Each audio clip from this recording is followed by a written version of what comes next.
Welcome to Stretched Unscripted. My name is Dr. Roger Kollock. I am a professor at the University of Tulsa and program director of Stretched. So before we get started with our guest for today, I do want to thank our sponsors, Blue Cross Blue Shield of Oklahoma, Intelligent Community Initiative, and a big thanks to Catalyst Co-working, who is located in Tulsa on 15th Street. They've graciously allowed us to film our podcast here, so super excited about that. Our guest for today is Dr. Ron Walker. Dr. Ron Walker is a professor at the University of Tulsa within the College of Oxley Health and Natural Sciences. He is also Associate Dean of Administration within the Oxley College of Health and Natural Sciences. And I think he's actually doing double duty too, also serving as interim department chair for the Department of Kinesiology and Rehabilitative Sciences. Dr. Walker got his bachelor's and master's from the University of Tulsa and then went on to do his doctorate at Oklahoma State University. Again, we're so pleased to have Dr. Walker here today, and I'm just kind of looking at your bio right now, and it's just amazing. A lot of accomplishments. We know that you're a certified athletic trainer licensed through state of Oklahoma. You've been doing athletic training and sports medicine for like years. You know, in the professional athletic training, you're a rock star.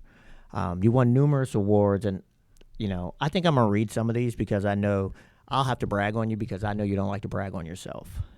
So, one thing I see is you're Hall of Famer a couple times over. You were inducted into the Mid-Atlantic Athletic Trainers Association Hall of Fame. You've been inducted into the Oklahoma Athletic Trainers Association's Hall of Fame. You also won the Most Distinguished Athletic Trainer Award from the National Athletic Trainers Association as well. And it looks like you got many, many more like accolades we can kind of go into. And again, it's just like I'm with a living legend right now. And for those who don't know the athletic training profession, it's like one of those things where it's like, okay, when you're an icon, they give you a green jacket like you just won the Masters. And I know this guy here, he's going to get the green jacket. I don't know, man. I think he will. Maybe. I don't know. We'll see. I'm thinking good things, you know. Appreciate it. Yeah. Good things always. Good things always. So, with that, I'd like to talk or have you talk a little bit about your journey. How did you get to this point in your life? How'd you go from clinical into academia and then even higher, like in academia into administration, things like that? How did athletic training play a significant role in your life and help mold you? But I think I want you to start from the very beginning. Like, tell us about what it was like growing up as Ron Walker. You bet. Thanks for having me, Roger. I appreciate it. And don't call me Dr. Walker anymore because I have no idea who you're talking to. No, thanks for having me. This is fantastic, obviously. Huge supporter of Stretched, and you and I are good friends. So, I grew up in Weatherford, Oklahoma. Great parents, incredible community. My father was a hospital administrator for a very long time and was very engaged in, I think now we would call it health equity, public health. But I think then, it's just rural health care, just making sure he could take care of people in the community, right, no matter who they were. So that's how we were raised. My mom took care of us at the house, obviously, and made sure that we were behaving and all those things. But great mother. She lives here in Tulsa now, and I talk to her every day. But my growing up with a father in healthcare, in hospital administration, my older sister's a pharmacist, and my younger brother's a pharmacist. So certainly kind of that attitude about helping people and providing care rubbed off. I think, you've heard me say this actually recently, but I think as big as that, I was fortunate that both sets of grandparents lived within not too far from where we lived, and my father was raised on a farm, actually a grade A dairy, and every chance he had, he would tell you about what it was like to wake up at 3 o'clock in the morning every morning, and then all the things uphill both ways, all the stuff. But anyway, as a kid, my grandparents still lived on the farm, so a lot of weekends, right? We were there, doing chores, building fence, all the things that go on a farm, and a lot of the summers. And I do think, growing up that way, I think you learn, right, the value of hard work and taking care of each other, showing up, being there. Things that are simple, but oftentimes I think are overlooked now, right? So I had a great foundation. On my mom's side, my grandfather was now I think we would call him an entrepreneur. Back then, right? He was a small business owner. But my mom's mother was trained as a social worker. Actually went to Belmont College in Nashville. Nice, right? nice. Whatever. I don't know what. Probably it had to be. It had to be the 30s. Anyway, so it was nice, right? Had a nice kind of balanced upbringing from different sets of grandparents, and then as I grew up, in junior high I started playing football, and it was fine. I loved the sport. I didn't love the playing it, and honestly, I think we all engage with some coaches at the junior high level who aren't necessarily well versed in how to appropriately motivate young people. Definitely experienced a few of those in my life. But anyway, I love being around the sport. I didn't love football. I love wrestling, and I love playing baseball. But I after playing football for a couple of years, I eighth grade year, I think I said, this isn't for me. One of my buddies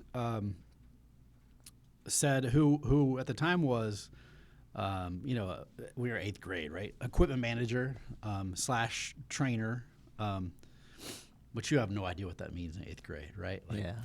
Said, hey, why don't you come out and help me? So I did. And,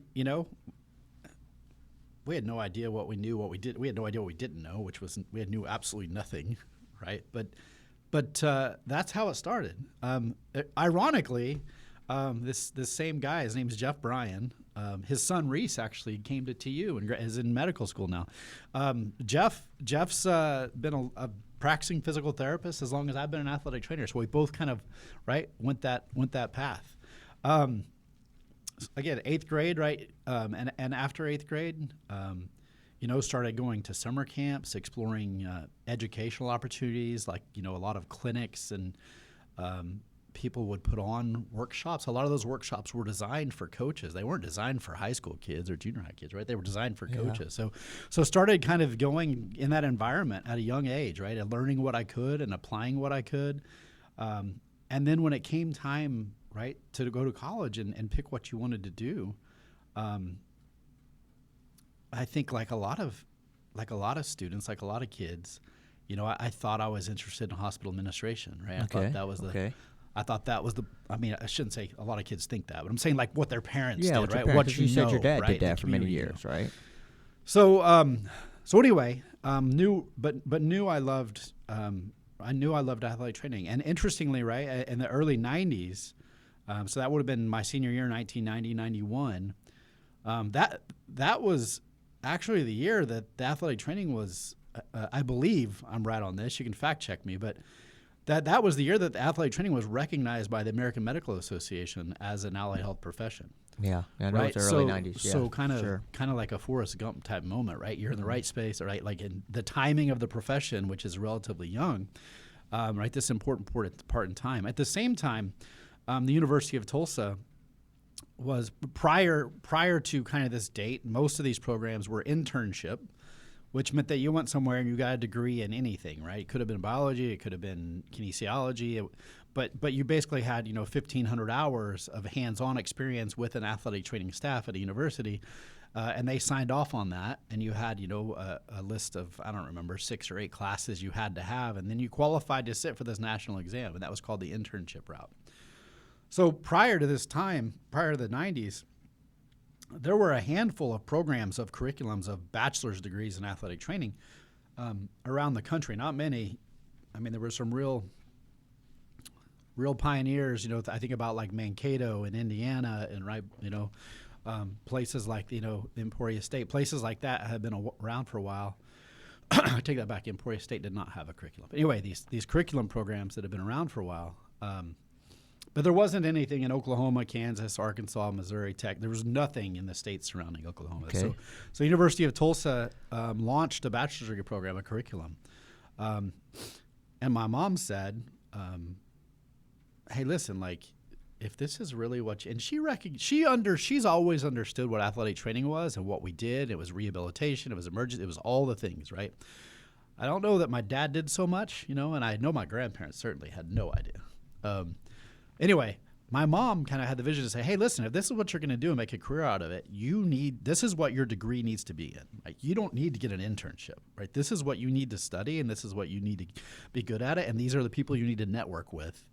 And that was fantastic advice. And came to Tulsa on a visit, loved it, and came to Tulsa, was in the first graduating class of the curriculum in athletic training, which it was accredited actually just before I graduated. I graduated in 95. Okay. So I've been associated with our athletic training curriculum for the entirety of its existence, 30 years. So anyway, upon graduation, I knew that I needed a graduate degree, obviously, a master's degree. But I also knew that clinically, I felt like I really had learned, the college setting, almost all of my experience as an undergraduate student. And it's a little different than it is now. Then, like the entire 4 years, right? I was, it's basically 30 to 40 hours a week, right? In clinicals for 4 solid years. Right? No Christmas breaks, no Thanksgiving breaks, because you were always traveling. Old school. And I'm not that sounds like a complaint. It's not. Like, I'm thankful for it.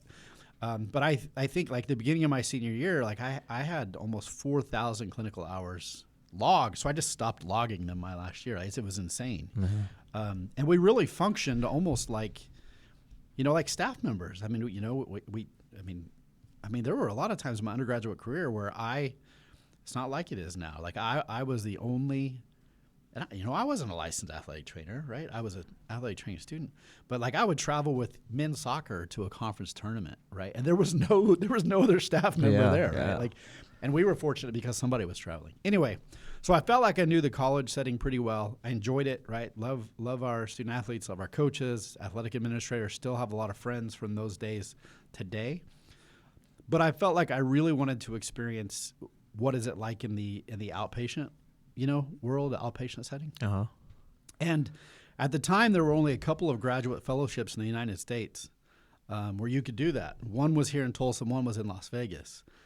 So my choices on where I applied for a graduate assistantship, fellowship, were pretty limited.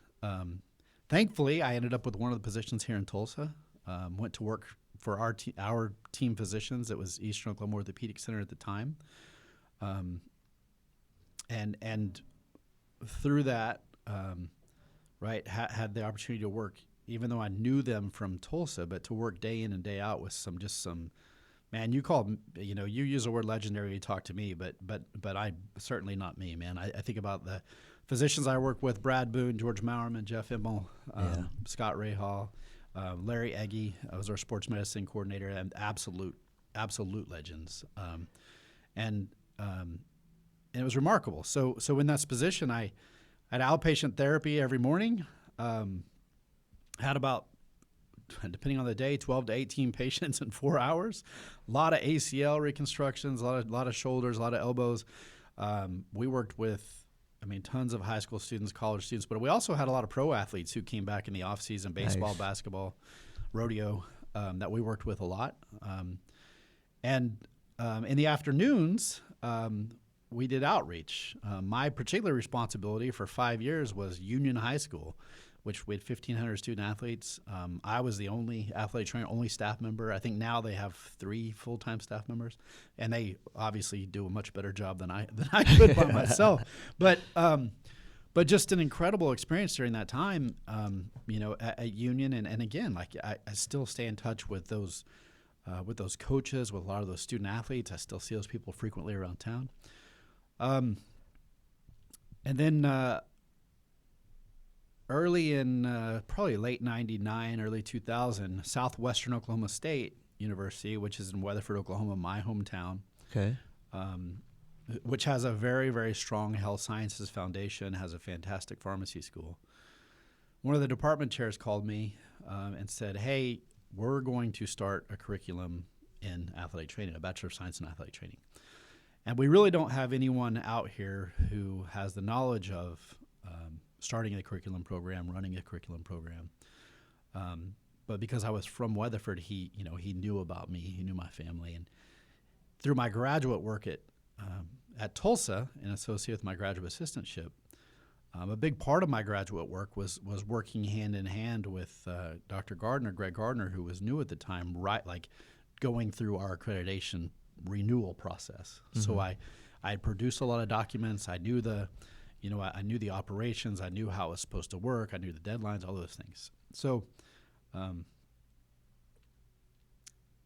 anyway, here I am at the time. I think I was 26, a kid. Yeah. We have grad students now that are 26. Yeah. So I said, well, I don't think I'm qualified for the job, but I'll help you get the materials ready for the Oklahoma Board of Regents. So we got it through the Board of Regents, and he said, hey, it's we have it. It's been approved by the Board of Regents. We can offer this degree. Like, I want you to have the job, as a program director. I had no doctorate. I was 27 years old at the time, right? And I get this program director job. And at the time I had to decide, like, I loved what I was doing, man. I loved helping people walk again after knee surgery, right? Or getting back to whatever, professional baseball after an elbow surgery. But I really, after some kind of soul searching, I figured out, like, as much as I loved helping the patients, and the athletic side of it, being on a sideline, all those things, what I really enjoyed the most was being a clinical instructor, a preceptor. In the clinic we were in, we had medical students, PT students, OT students, athletic training students. So every day I had students from other professions, and watching them clinically and seeing them grow, right? I discovered pretty quickly, like, okay, like, as a clinician, I can take care of 15 patients a day. But right, if you're teaching students how to be good clinicians and work with people, right, it's exponential, right? Yeah. And I really enjoyed it, and I thought, okay, well, this is really my chance to do it, and did it, right? Went to rural Western Oklahoma, where there's not an MRI machine within 30 minutes of us, and they as a young program director, they gave me full reign over personnel decisions on the athletic side, over who the athletic trainer was in athletics, over who the team physician was. Like, they knew if we were going to build a good educational program in rural Western Oklahoma, like, someone had to have full control and be able to set the stage. And we did that. Got great people to come work with me. Guy named Greg Holm, who's an athletic trainer, who's now up with Mayo Clinic. He's one of their athletic trainers in Rochester. Nice. Michael Catterson, who's here at Jinx High School in Tulsa. But, those guys came out and worked with me. We built an incredible program, built strong partnerships with Integris, who had a strong foothold in Western Oklahoma. And, everything was so based on relationships and maintaining relationships, and right, and only then, right, that you have those relationships and trust can you build a program that helps all the students, right? A lot like what you've done with Stretched, obviously. So yeah. So go ahead. Let's Roger. talk this a little bit. I want to unpack a couple things. I think you touched on a lot of really cool things there. You kind of went through that whole evolution of Ron Walker. Along the way, I know you kind of mentioned your mom kind of gave you some advice and said, kind of, you need to take, if you're really seeking to kind of go with this area of like sports medicine and athletic training, you seem like you're passionate about it, you need to work on this degree. Was there anybody else who played a significant role in your life that helped you become the individual you are today? Oh, so many. I mean, so many. I mean, yeah. And I think about I think like any of us, right? A lot of people that granted us grace, gave us second chances, right? Helped teach us, like is so important, right? Like one thing you do wrong or, foolish decision, whatever, shouldn't define, right, who you become. And so I mean, in high school, had some great teachers, had some really influential coaches. Like our team physician was a general practitioner who had some sports medicine training after medical school. His name was Mike Aaron. Actually, haven't talked to him lately, but stay in touch occasionally. He was influential in the sports medicine piece. But I mentioned my family, incredibly important in the things that I've done.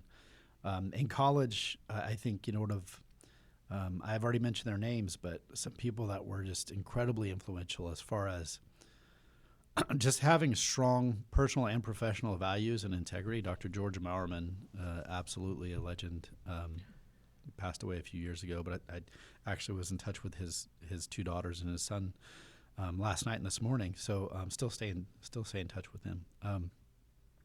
Scott McGonigal was the athletic trainer at the University of Tulsa when I was an undergraduate. Just strong influence, and Sydney Ringer was an athletic trainer. She's now at Oklahoma Christian. Scott went on he left the University of Tulsa and was the head guy at the University of Miami, right, in the mid-'90s, the national championship against Texas and Willis McGahee, and like, just anyway, and so just an incredibly well respected clinical athletic trainer. He was really influential. And then people that I had as preceptors, there's John Joslin, who was at Eastern Oklahoma Orthopedic, went on to be the athletic trainer at Oral Roberts, and now actually, ironically, is the head of sports medicine at the University of Tulsa. So kind of full circle, right? Full circle with that. But there's just, I could just, Roger, I could spend I could spend an hour talking about the people that have invested in me. So I got something for you. So what is one piece of advice that was given you that changed maybe your outlook about things? And it's something that you maybe even still hold on today, and is kind of like a marker in time for when you get into, something that seems maybe a little difficult. You look back to that moment and you say, hey. Wow. The one that jumps out at me is not, it's not anything profound. I think it was my sophomore year in college. We had an assistant athletic trainer, or a graduate assistant, I'm not sure which. God, I can't see his face. What was his name? Anyway, he was from southern Louisiana, right? So you couldn't hardly understand him. Brett Boudreaux. There you go. Boudreaux, a good Louisiana name. Yeah, Boudreaux. nice. And I'll never. Hold on. What was the water boy's name? Oh. Bobby Boudreaux. Was it Bobby Boudreaux? Boucher. Bobby Boucher. Okay, a little different. He didn't talk like that, You're did going to be doing water boy quotes here. Anyway, I'll never forget, you in anything, Roger, and you guys know too, like, when you're in a class, whether it's an in-person class or it's an experiential class like a clinical, right? You're with a cohort of other people, other students. And it becomes pretty obvious to you that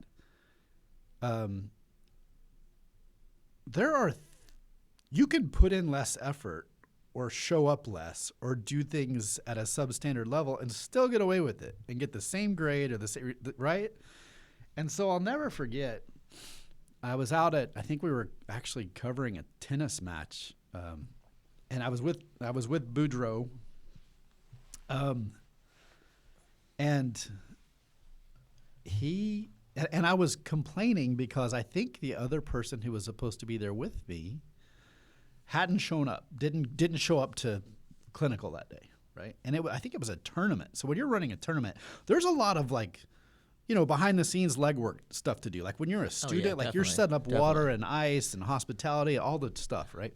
Well, this other person didn't show up, and it really put me in a terrible. I was not happy. I was in I had a bad attitude about it. And this preceptor said, "Hey, listen, there's something you need to figure out right now, right? Like in this life, you can only control your actions and what you do.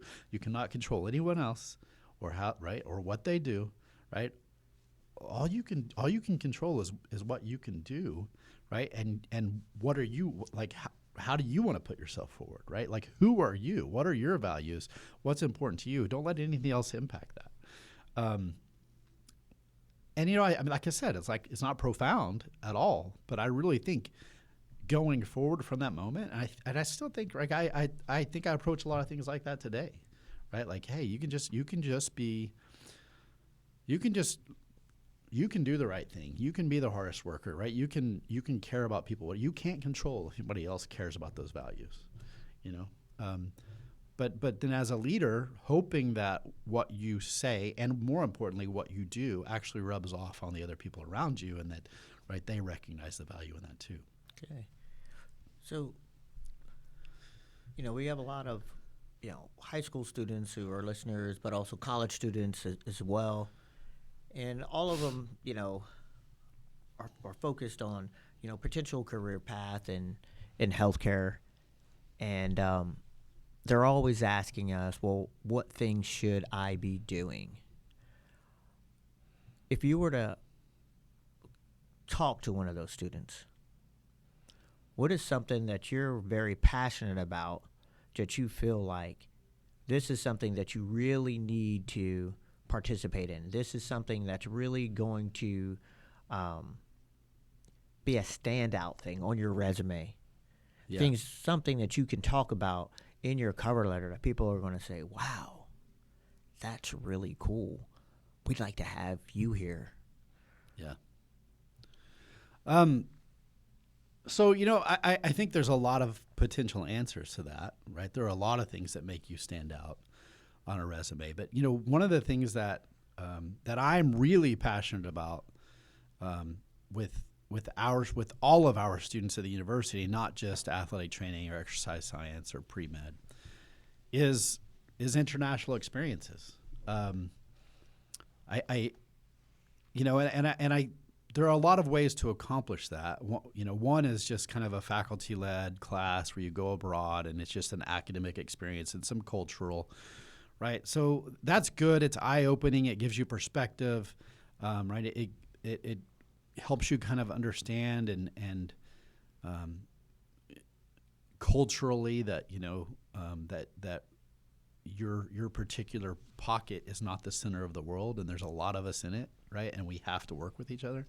So I think that's great. But my favorite, I think, experience with our students is we have it's a student organization. So this one's kind of the best of both worlds, because in a resume situation, student leadership is huge, right? So this organization is Global Medical Brigades. It is an international organization, but there are student clubs of it at universities all over. So we have a student club, a student organization of Global Medical Brigades.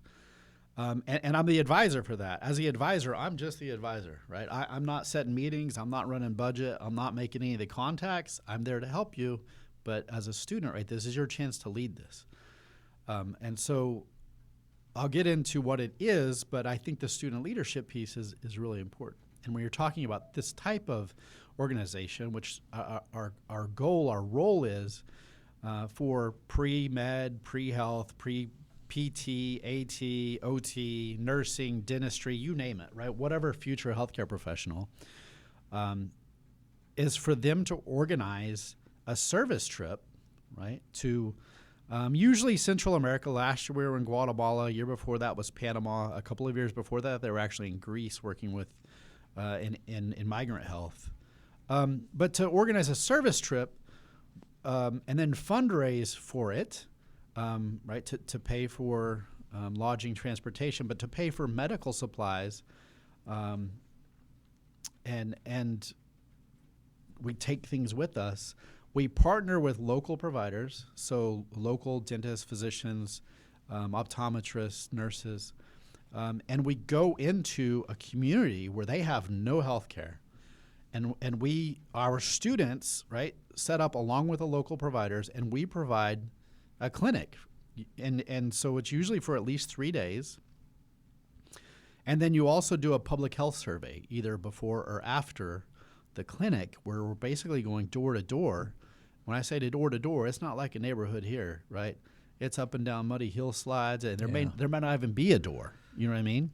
And so that's really eye-opening, but it's also eye-opening for our students from a public health perspective when we're doing that survey to understand. And the questions are about things like fresh water, sanitation, right? Basic things that we take for granted, to understand that, right? Not too far from here, and probably some places locally, right? There are people who don't have access to fresh water every day. They don't, right? And then seeing in the clinic how that environmental health, how it actually impacts, right?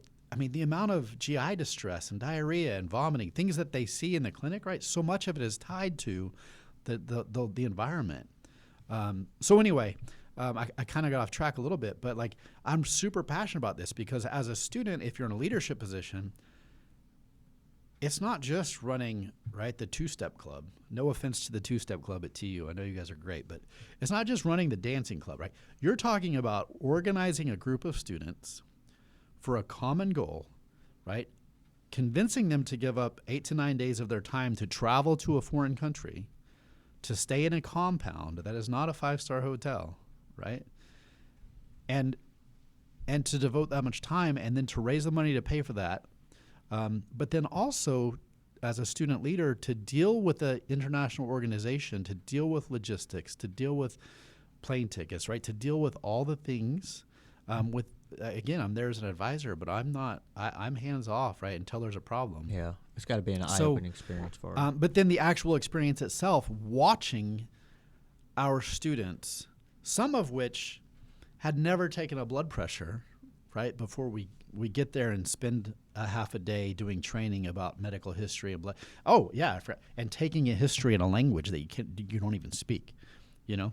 So learning that piece, and then watching how much our students grow in 6, 7, 8 days, and how much compassion they have, and how much they recognize that as future providers.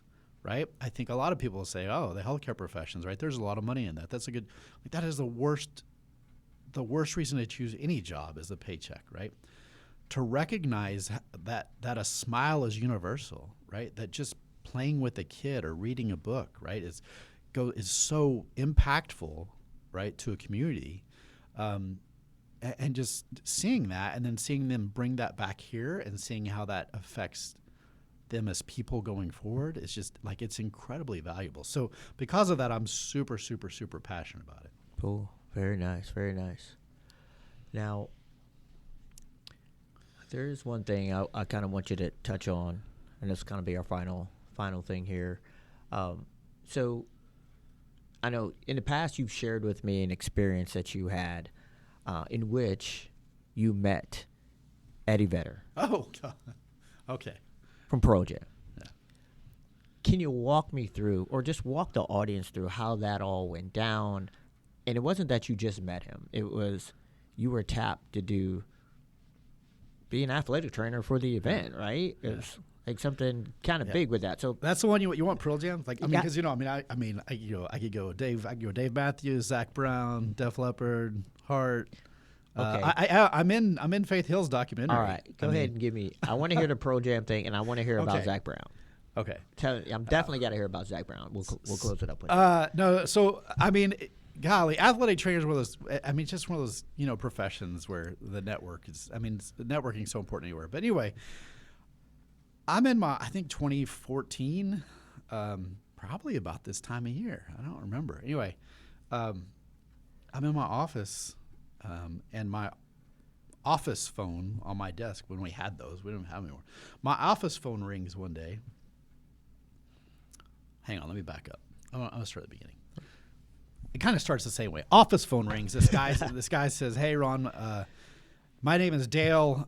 You don't know me, but like, basically, I understand you're the guy to call." And I was like, "Guy to call for what?" And he explains to me that, hey, like, I'm what's called a runner, which is really not a fair title. So I probably would have hung the phone up at that point. In the performing arts, like the BOK Center, right? You have the arena, but then the band, whoever's coming in, right? They have their people.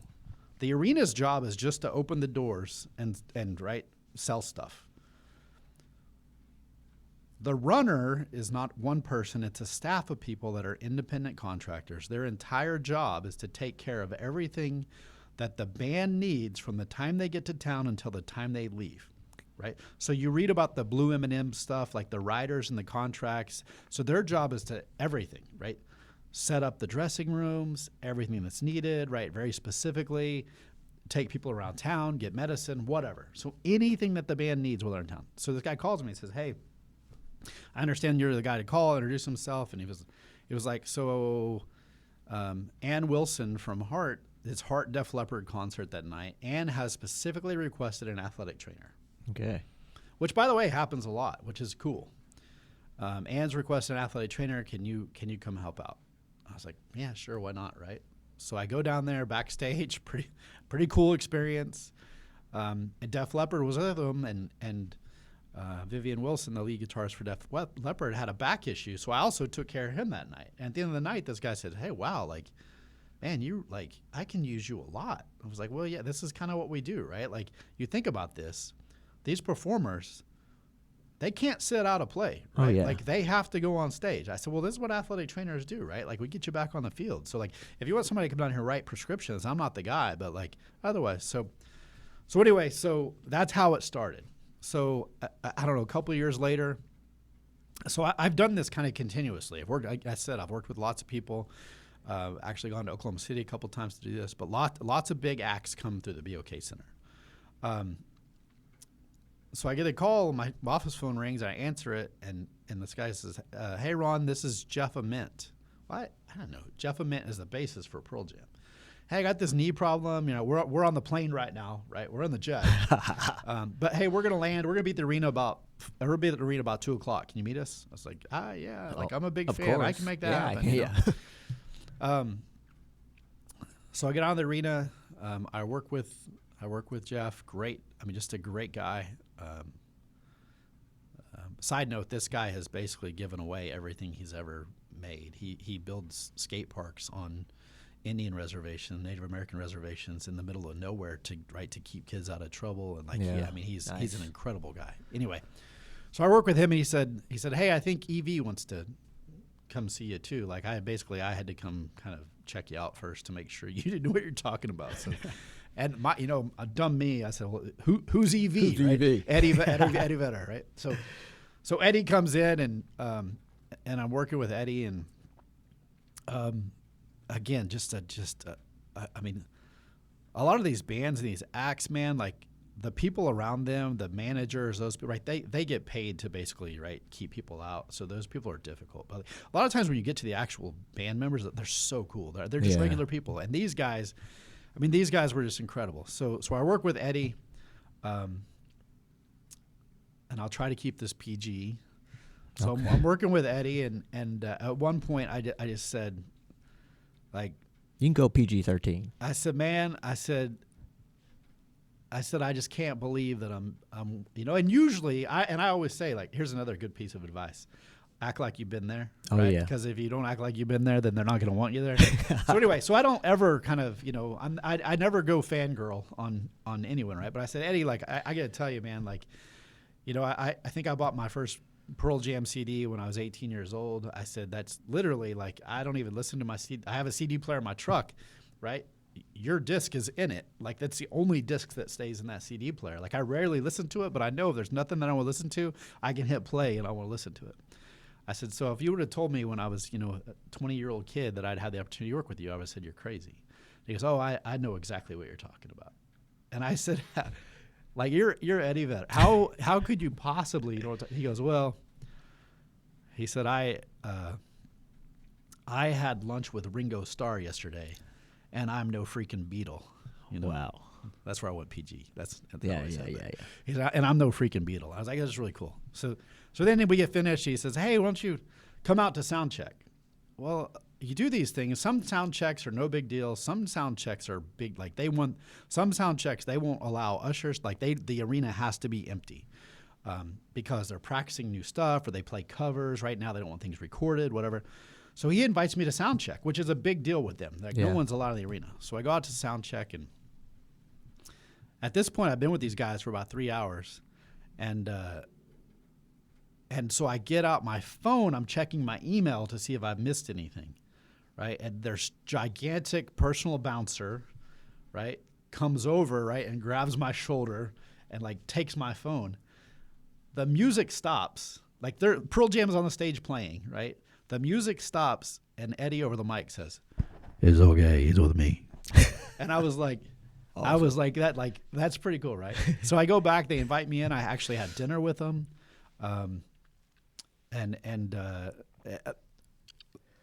probably the coolest part of the story is I said, hey, like I have, I actually, Eddie, I have a song I'd like you to play, and he goes, oh, I think I know the guy that can get that done, So they go through the whole concert. They don't play the song. And I actually called my brother and said, hey, you got to get up here. Like I got backstage passes to Pearl Jam. You got to come to this concert, right? So anyway, they don't play the song. They come out for a 1-song encore, and he played that song. He played that song. And my brother, I'm like, it's just a coincidence, just a coincidence. So after the show, I walk backstage just to make sure they don't need anything else. And Eddie sees me, and he walks through this sea of like the riggers and people are there to take down the stage and stuff, right? Like walks through these people, walks up to me, goes, hey, Ron, calls me by name. Hey, Ron, how'd you like that last song? So anyway, I think there's a lesson in that too, right? Like no matter how, right, big, rich, wealthy, important, famous, whatever you are, right? Like people are there to help you, right? Learn their names, right? You know what I mean? Take the time to interact with them. And I mean, it was just really cool. It was really cool. Nice. We'll have to catch you on another time to hear about it. That's a long Brown. story. Yeah. But my best story is actually Green Day, Weezer, and Fall Out Boy. After COVID, the Hella Mega Tour, which is a stadium tour, they were rehearsing here in Tulsa for several weeks. Like and I spent a lot of time with them. So anyway, that's a better story. Yeah. But that's okay. We'll definitely hear one of these days. Thank you so much for coming out and joining us today, Dr. Ron Walker. So thank you for tuning in. Please, if you don't already do so, please follow us on Instagram at 918stretched. We're also available on YouTube, again, at 918stretched. Again, you can find this podcast, Stretched Unscripted, on Spotify. Thanks for joining.